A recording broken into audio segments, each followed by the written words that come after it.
Hey everyone, welcome back to the channel. Today, we're tackling a super practical topic: how to deposit money from your Wells Fargo account to Chime in 2025.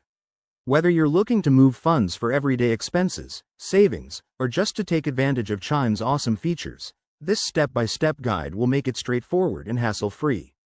Let's dive right in. First things first, make sure you have both your Wells Fargo and Chime accounts set up and accessible via their respective apps or websites. This process typically involves a standard bank transfer, which is secure and reliable. Start by logging into your Wells Fargo account.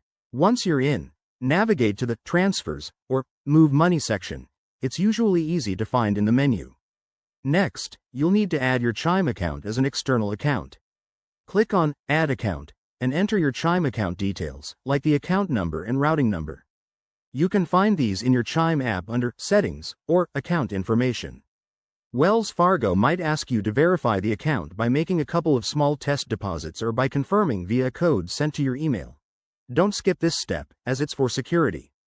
Once your Chime account is linked and verified, it's time to initiate the transfer.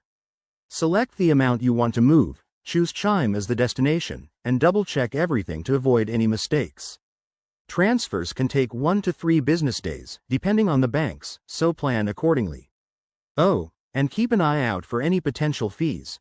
Wells Fargo might charge a small amount for outgoing transfers, but Chime is often fee-free for incoming ones. A quick tip: if you're dealing with larger amounts, consider using a wire transfer for faster processing, though it might cost more. Always check the current policies on both apps, as banking rules can change. And if you run into any issues, like a failed transfer, contact customer support for both banks right away. There you have it. That's how you deposit money from Wells Fargo to Chime in 2025. It's a simple process that puts you in control of your finances. If this helped, give this video a thumbs up, subscribe for more money-saving tips, and drop a comment if you have questions. Thanks for watching, and see you in the next one.